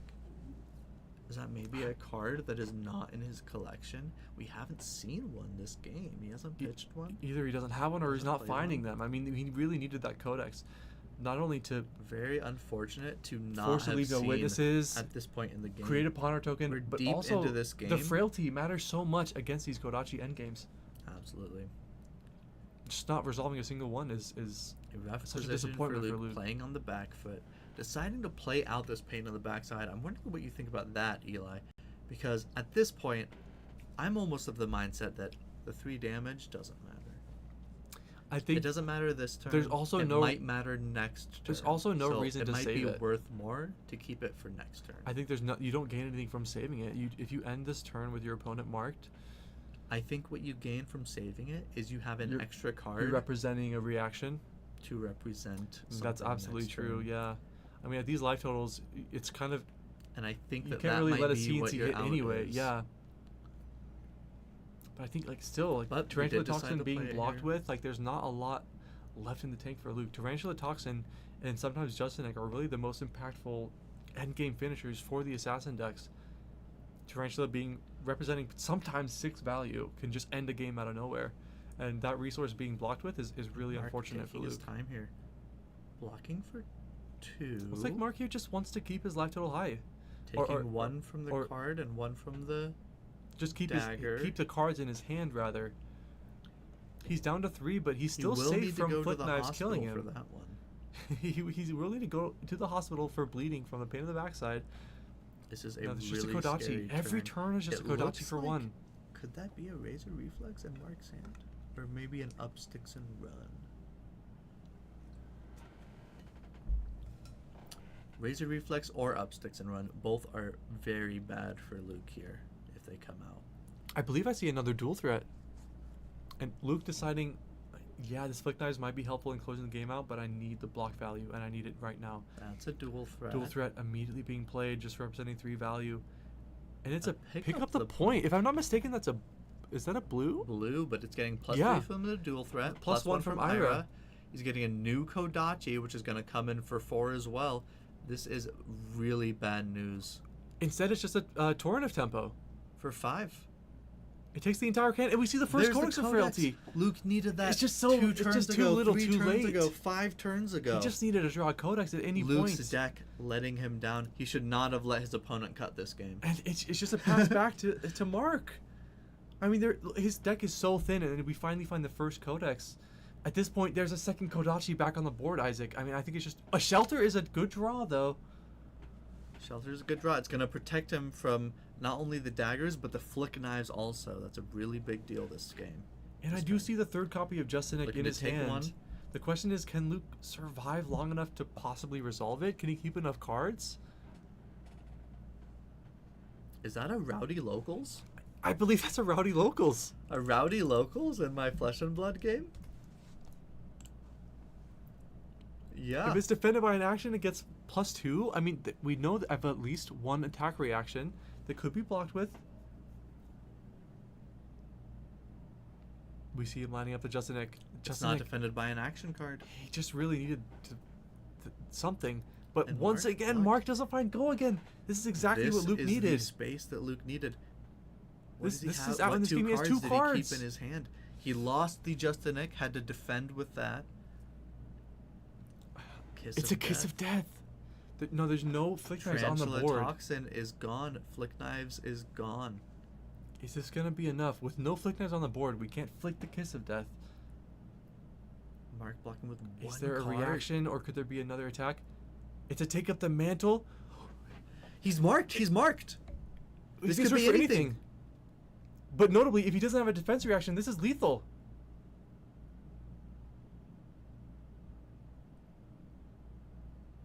Does Mark have the D-react?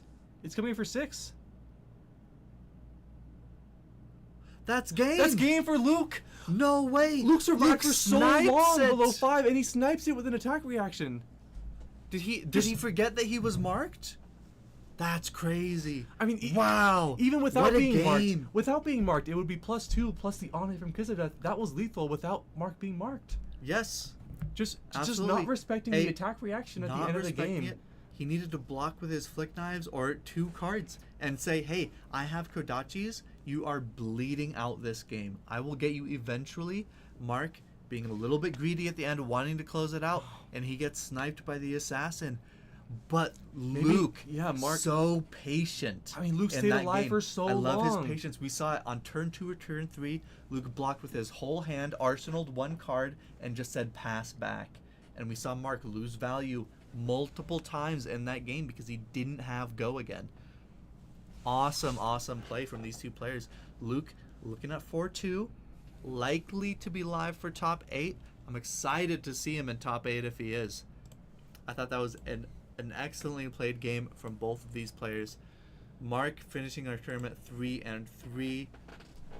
Very well played from him as well. That was wow. What an ending of a game of that game. That was crazy. I mean, it's like we called out earlier. So many assassin games just end with an attack reaction. You see it so often, and you expect it all to be the Tarantula Toxin, the Justin Nick, but they got blocked with. They had to block with them over and over and over again. But the Take Up the Mantle representing just exactly lethal, 1 over. It's just the perfect timing for the reaction to come out. And Mark, had he overblocked, maybe he's considering, what if it's just another attack? If I overblock, I have to give a 3rd card. I mean, is that really a mistake? What if he overblocks and he gives up 3 cards, and then can he still close the game out? It delays the game. You know, he potentially dies to something else in the future.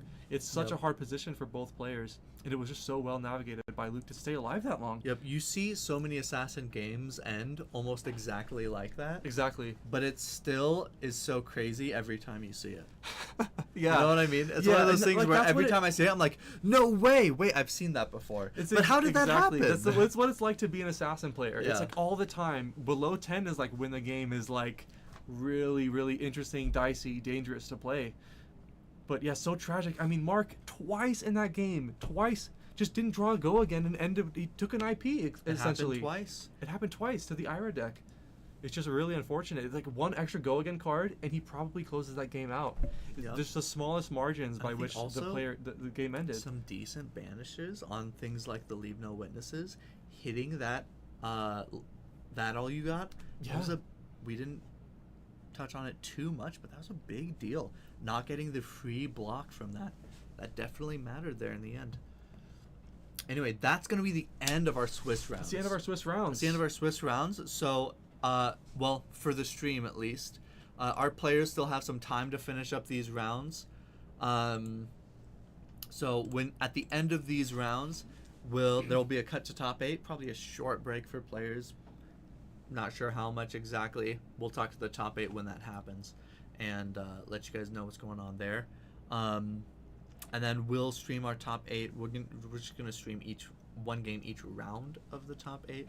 So 3 more games coming your way in, I don't know, a little bit. Yeah, I think let's take a break, and then we'll come back and hang out before the top 8 starts. Did you want to? Where were we on our? The round timer was about 20 minutes. Tier list. Should we finish the tier list and then take a break? Yeah. Let's finish the tier list. We'll take a break. We can do that. We'll get Steven back in here as well.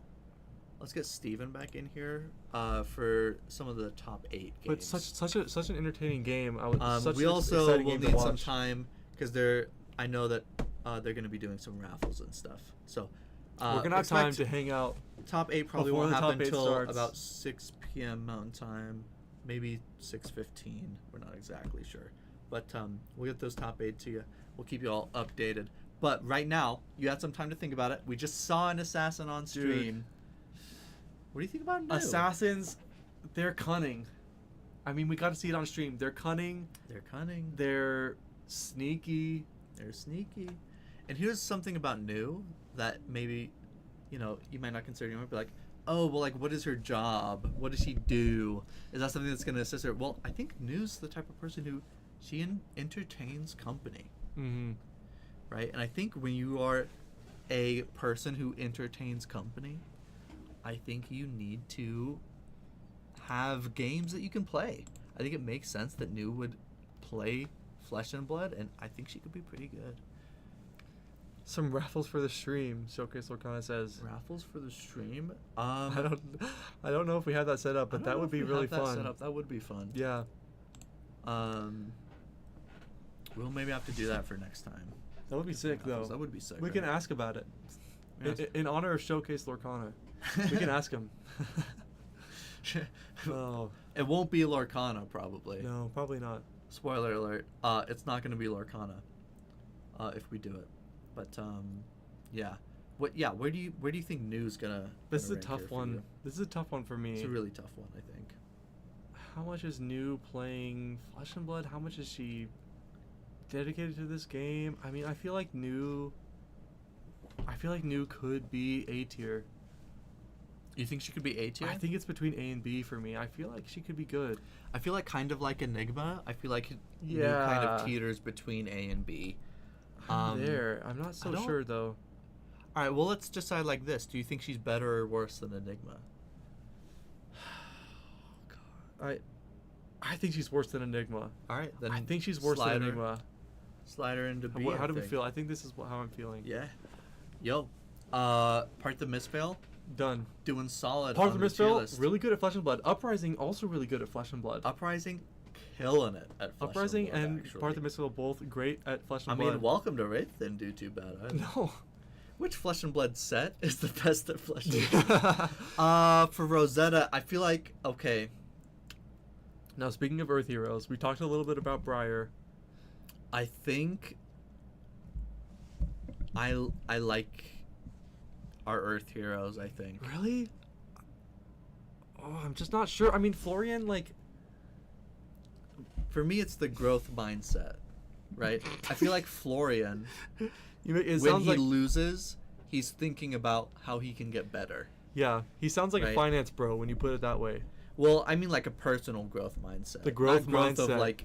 He's growing, Yeah, dude. you know what I mean? Yeah. For me, it's I just lost a game. What do I need to not do, and what do I need to do to get better? And I feel like Florian has that. You know what I mean? Yeah. I like Florian. I think so. I don't think he's better than our Misfail heroes. I don't mind. That's where I was going to say. Somewhere in this range, I think. Kano, I like above Kano? Oh, yeah, okay. I think above Okay, Kano. okay. I can respect it. Now, how do you feel about Verdance?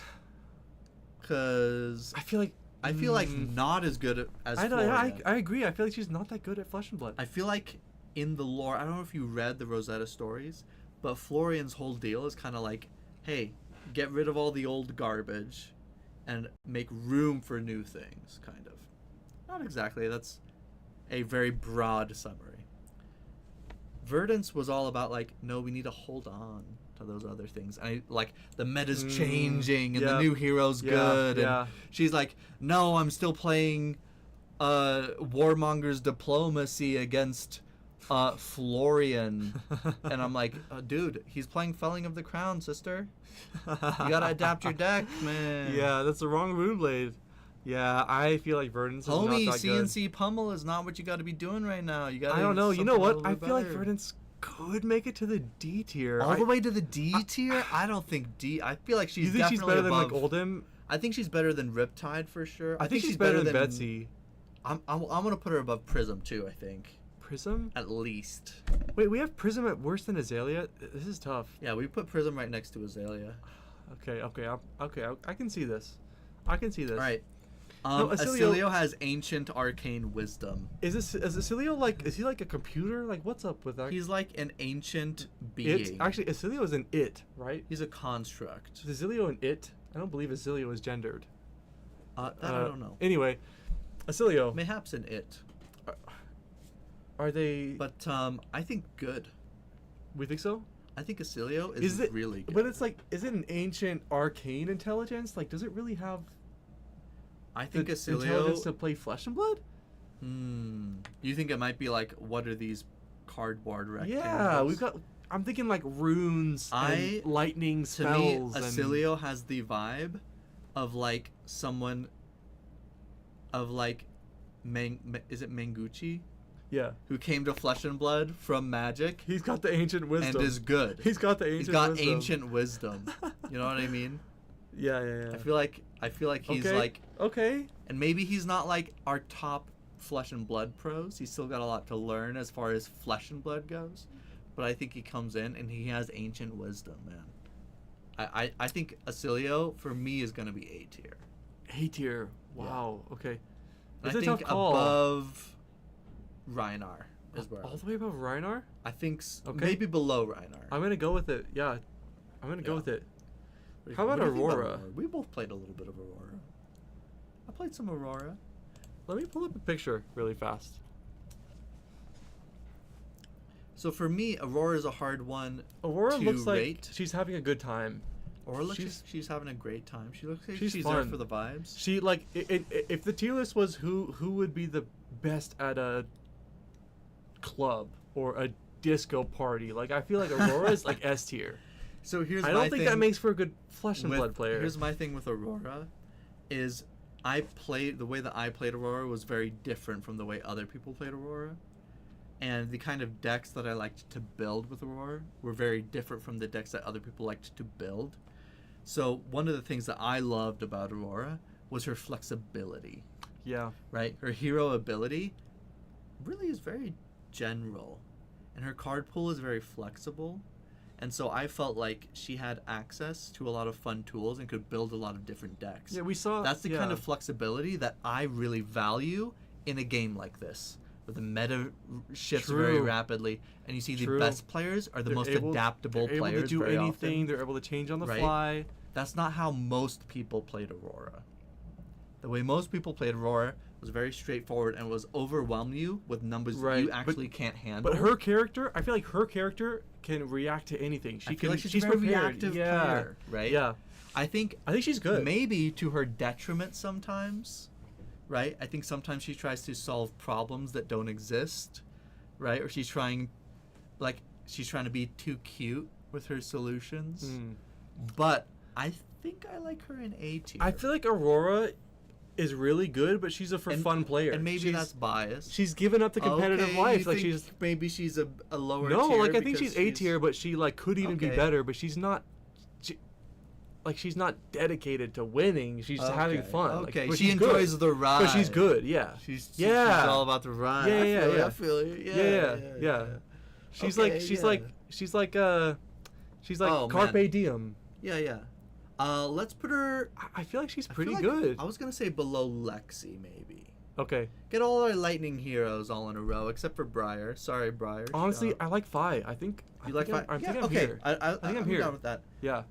All right, Ira. Yeah. Guardian player, I think. Yeah. I feel like Ira's good. I think she's good. I think Ira's good at I Flesh think and Blood. Ira, to me, speaks to the what I think of as one of the like quintessential player archetypes in Fab, which is the guardian guy. Mhm. Right? She, They come when you see them across the table from you. It doesn't matter how good of a matchup you know it is. she's like a You're stone wall. intimidated. Yes. Yeah. They're the guardian guy. I'm kind of with you. I They think she's always really show good. up. They're always just so solid. And like I can measure how good I am at my aggro deck by whether or not I'm able to beat my good guardian players. Right. I really like Ira, and I like her. I like her I like high her A. high I A. think. I I like think her high high A. A. I think she could be I better think than Ira's Viscerai. really good. I think she could be better than Viscerai, I think man. this is good. I think this is good. All right, Jarl. I do think that Jarl would actually play Guardian. You think Jarl's a guardian player? Yeah, or Brute. I was gonna say maybe Brute, right? Jarl's got a little bit of brute in him. Jarl, I this is don't like if hate Stephen that. Hawker put on a suit of armor. That's actually him. That's him. That's Stephen.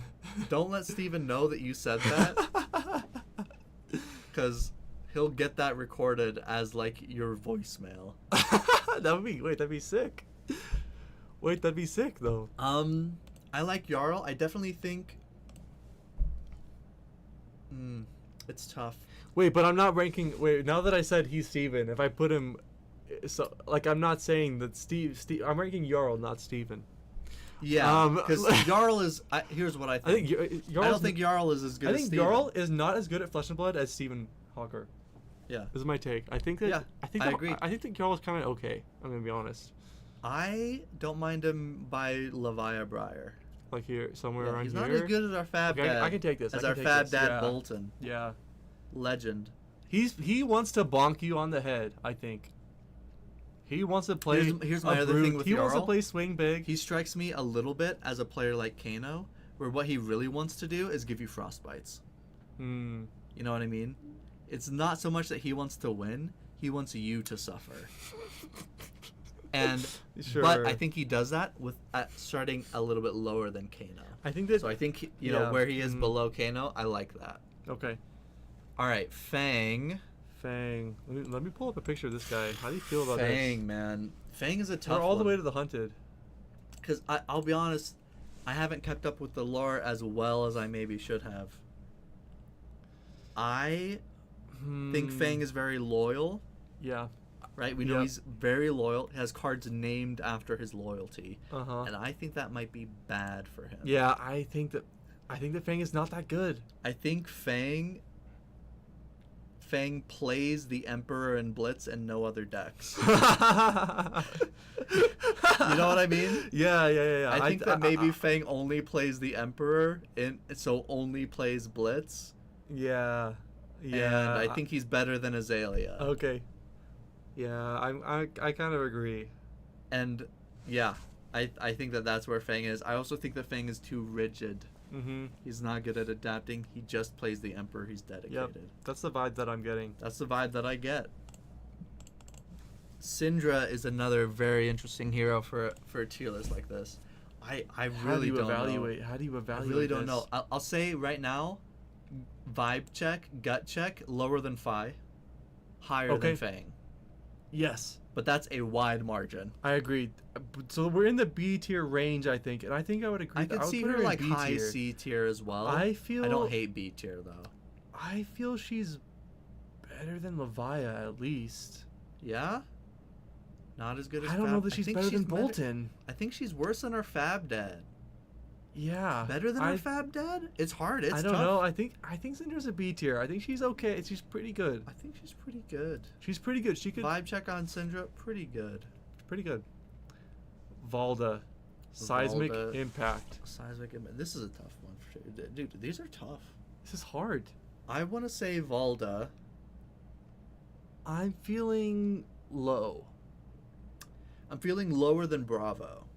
So lower than At our least. halfway. I think Under 50 percentile. honestly, I'm feeling, I don't know what it is. I can't even describe it. I'm feeling C tier.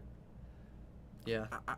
Something, I think that's I don't know. appropriate. I don't think, I think above Fang and Azalea. okay. Maybe here. I don't know about Max. I think better than Max. Really? And sadly, for Not how as we have good, characterized not as good as Victor. I Yeah. think not as good I as think I'm Victor. right with you. I I think that's Valda, where I like her. not that good at Flesh and Blood. All right. Gravy Bones is a really weird one. No, we've talked about this a little bit before, Isaac. We talked about this before. Is Gravy Bones under the sea? Is Gravy Bones a Davy Jones Is he underwater? from Pirates of the Caribbean? If he's underwater, how's he going to practice? Where is he going to put the cards?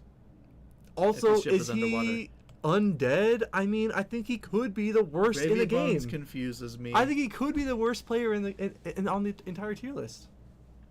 I feel like he's coming. Worse? Well, we decided that KO was DQ'd. Can Gravy Bones even? Is he alive? Can he Man. even register in Gem? I mean, Well, you don't have to have an ID. you're right. I think he's above KO for sure. Okay, I think I like. Here's this. the thing. Okay, there's something about the idea of like the pirate that I feel like Gravy Bones on his ship, they have to play games just to pass the time. Yeah, but like, what kind of games do pirate? Like, how long has this guy been Which- undead? Like, they don't play. Which person on Gravy's crew do you think is the best at Flesh and Blood? And do you think it's Gravy? He's got to have like the highest intelligence, right? I feel like it's got to be Gravy. I feel like he's I- got to be better than his crewmates, right? I feel like The Kelpie, captain? Kelpie. right? Isn't that one of them? Kelpie? A new tier list. How good are Gravy's I undead feel like Kelpie, crewmates? doesn't she look like she's absolutely monstrous at Flesh and Blood? She's S tier, right? What? So I feel like Gravy Bones is like 2 or 3. I feel like we got to put him in C tier at least. Really? Is he? I think so. I'm confused. Is he's Gravy Bones unexpectedly is not good. alive? Is he? Look at him. No. But that's okay. No, I don't think he's C tier. I think he's bad. I think he's I think he's C tier. I think he's above Riptide for me. Really? I got it. Oh, you know what? Actually, though, I got. if he's not like one of the best players on his ship, maybe he just doesn't play. You know what I mean? That's a Like, good point. he's too prideful. If he's getting outclassed by Kelpie, he's not playing. He's watching. He goes, "Oh, that's a stupid game." Ah, that's a stupid game. Exactly. Yeah, no, yeah. I think Gravy's bad. I think Gravy's bad. Okay. I think Gravy's bad. Marlin, I think, is pretty good. Really? I think Marlin would play with her crew, and I think that she would. She would enjoy the slow down. challenge. She'd enjoy the. Yeah. Marlin, I think, is good. Okay. She's a big game hunter. Yeah. You know what I mean? Yeah. I think she wants. She's hunting the big game. smoke. I think that she would practice with her crew and think she's hot stuff, but it turns out that her crew is bad, so she would show up to another event and get. Oh, you think she's a big fish in a canned. small pond? Yes, that's what I think. Of flesh and blood. Yeah. I like her in at least mid B. Somewhere in B tier. I think maybe she'd be better than. above Jarl. You think better than Levi? I feel like think we're better than around the same Levi. spot. Yeah. This is what I'm thinking. All right, Now Puffin. I told you what I thought about Puffin in the car ride here. Yep. I think that Puffin played Flesh and Blood for like a month, lost her cards, and then started playing another TCG. Look, here's what it is. It's the cards, right? How is she gonna keep track of the cards? It's the vibe of golden cogs, right? She makes these things, she gets these things. None of them are sticking around. It's all temporary. Yeah. Right? I don't think she's sticking with Flesh and Blood long enough to get truly Yeah. good, even though I think she could get truly good. I like her in C tier, and I'm going to put her above Valda, I think. Okay. Yeah. Despite, I think she took to it very naturally, but didn't stick with it. Now I can't see. Let me pull up Some the new heroes. We got three so more we can see the heroes, full three new images. heroes. All the way to Super Slam. Let's pull up some heroes here. Now we're starting with Lyath. Lyeth. Here we go. I'm gonna be honest. I think he's better than Victor. Oh yeah, I think Lyath is definitely good. He also has, like, we're gonna get to Tough Nut later. This guy has canonically 5 intellect. That's got to be good. He has higher intellect than every other character in the game. I think that Lyath is really good. Maybe. Are you? I mean, I'm feeling like he could be S tier. I'm worried about. He feels like an evil genius. I mean, look at this guy. I'm worried. The thing that I am worried about is his eligibility. Right? Mm-hmm. Now, he's not a cheater. Canonically, KO is an underhanded cheat, and we know that KO's DQ'd for it. Mm-hmm. Yep. For that and violence. Yep. But I'm worried about him. He likes to be the heel. He likes to be here's the what I think. villain. Here's what I think. I think he's taking Dark Horse anti-meta decks. Yeah.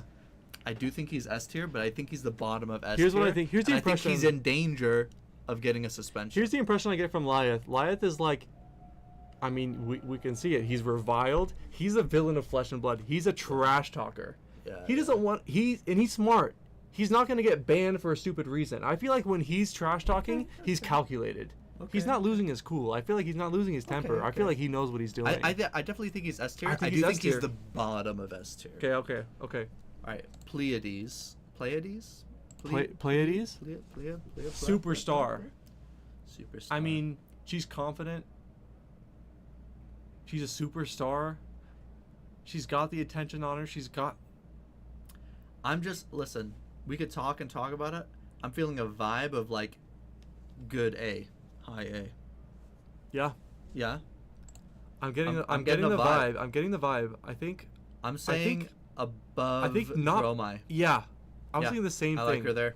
Yep. All right, and then I'm going to say this, and you might disagree with me because of one number on his card, but I think Tough Nut is good at Flesh and Blood. You think? Yes.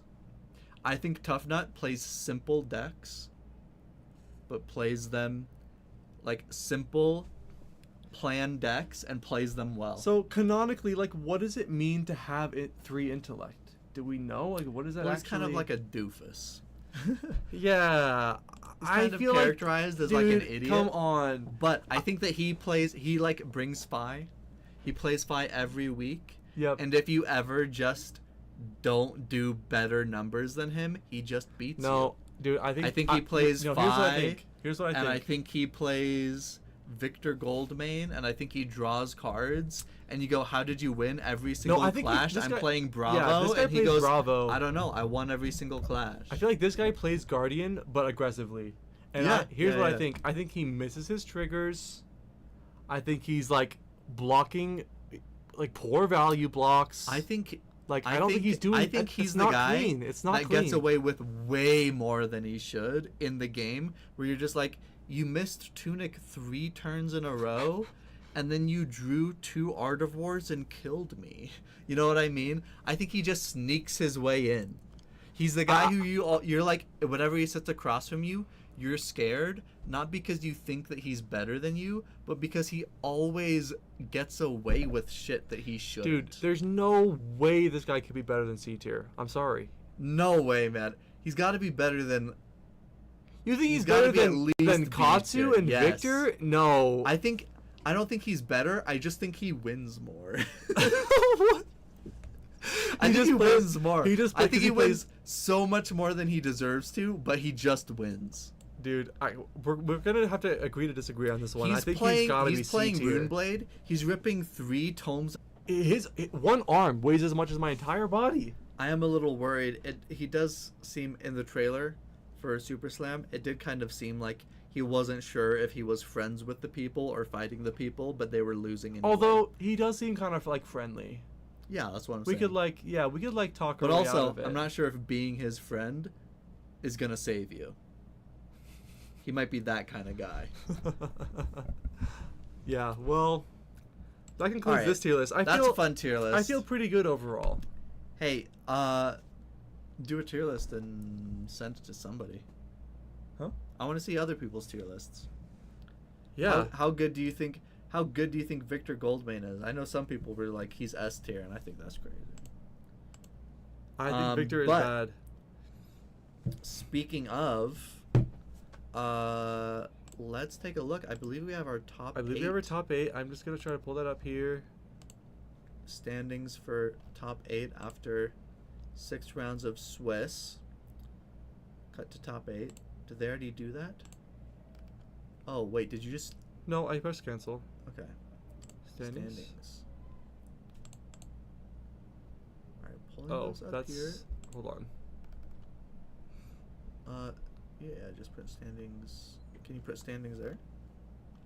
After round 6? Standings. Yep. Yeah. There we go. Yeah, there we go. All right, pull that up. Let me.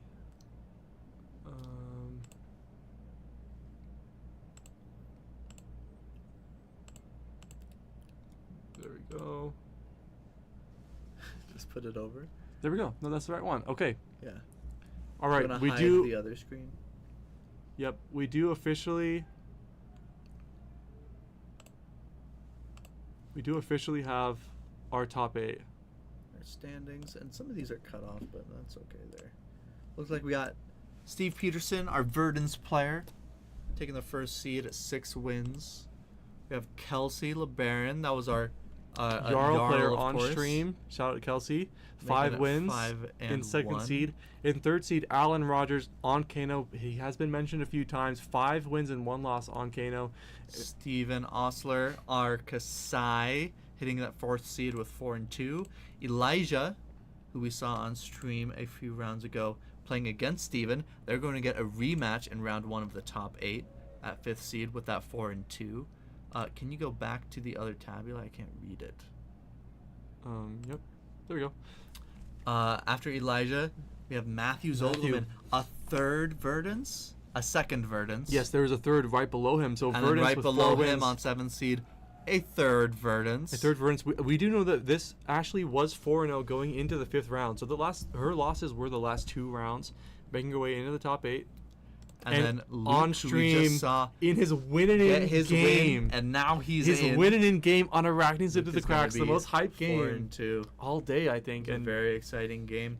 We see just some people, sneaking his way into the top 8. few other 4 and 2s, Barely all winning. of them played really well today. Shout out to our other 4-2s who couldn't make it today. Yeah, Kyle almost getting there on Acilio. That's pretty cool. And I'm so sad we didn't get to see Dash.io. Michael Stenko was on Dash.io, just barely missing the top 8. I would have loved to see him on stream. Yeah. But No time for congratulations to our top 8 players. Very exciting. So we have 3 Verdants, Jarl, Kano, Kasai, Syndra, and 1 Arachne slid through the cracks. Wow. It is a Verdants dominated top 8. Yeah, and 3 Verdants and 5 and after Verdants. Steve really on a roll. See if he can keep that up in. Shout out to round Steve. 8. Steve, we just mentioned, just won a PQ on Dorinthia, kind of during the hunted meta where that was Steven Osler. Oh, excuse Wrong, me. Steve. Shout out to Steven Osler. Wrong, Steve. But Steve Peterson But doing very well for himself right now. yeah, as I was saying, Dorinthia during the hunted meta just sort of he ran into a lot of draconic heroes, and we saw a bit of that on stream in the game that you guys were covering, where just sort of having this value game plan that does really well against Syndra, against ninjas. Steve Pedersen, who we've got to see on stream twice now, just killing it. Yeah. On Verdants, just playing really well. You can tell he understands his game plan. He understands what his deck needs to do and what game state he wants to get to in order to have a win, and he's finding it. He's doing great today. Steve, also shout out to Steve. He was part of my team for the team event we had a few weeks ago. We had a team event recently in a local area, Team CC and, event. Chris That was a lot of fun. A lot of fun, that team event. He was playing Kasai at that event, and his experience with Kasai, I think, showed in his matchup against Kasai. We'll see. I always love seeing the rematches. So Yeah. Steven Osler against Elijah Newell. Again, that's going to be a really fun one. I always find that when I meet somebody in top 8 that I met earlier, like every time I feel like it happens, it goes the other way. So Really? whoever won the first time loses. Yeah. I feel like it's the classic. I've Is seen- like, yeah. I'm undefeated. I meet the 8th seed. I beat them in rounds. It wasn't even close, and then they rock me. Right? It's like Yep. it always happens. And I want to so call it'll out. be interesting to I want see to call here. out another matchup that we didn't see on stream, but I believe it is a rematch. Kelsey versus Kelsey Ashley. versus Ashley. Yes. Jarl versus Verdants. They did play earlier, if I'm not mistaken. Ashley did the full combo, 3 potions of healing Yeah. with the amulet of healing thing Yeah. as well, and 3 of the rampant growth life. Oh my gosh. For like over 40 damage. Yeah. Huge combo at the end. I gotta Kelsey imagine. was prepared for it. She had Mhm. 3 blues and a Seeds of Tomorrow, Wow. and it just wasn't enough. I gotta imagine that that's kind of a tough matchup for Jarl if you can't kill Verdants in time, was where she can close. set up She those was combo close to pieces. killing her, We gotta close to fatiguing her, but Yeah. got it off just in time. just barely. Very interested to see how this top 8 plays out. I think it's time for us to take a bit of a break. Another Wizard Mirror actually for the 3rd seed. Oh, Alan actually, and Verdants. yeah, And Kano Matthew on versus Verdants Very are top wizard 8. heavy. Yeah, 4 heavy wizards. meta here. 4 And wizards in the that's top why 8. We see like earlier we saw Morgan Jensen on Victor not presenting Arcane Barrier and just falling to this wizard, not expecting as much wizard as we saw today, and barely missing out on top 8 because of it. Yeah. So hopefully our other players are prepared for these matchups. If not, they're going to have a tough time because it is a wizard heavy pool. With that, we had so much fun during the Swiss rounds. Thank you everybody for joining us. I think we're going to take a quick break, and we will be back shortly, and we'll let you know as soon as we find out when the top 8 will be streamed the first round. Yeah, and Thanks. figure out what matchup we want to Yep. do there. All right. See you, everyone.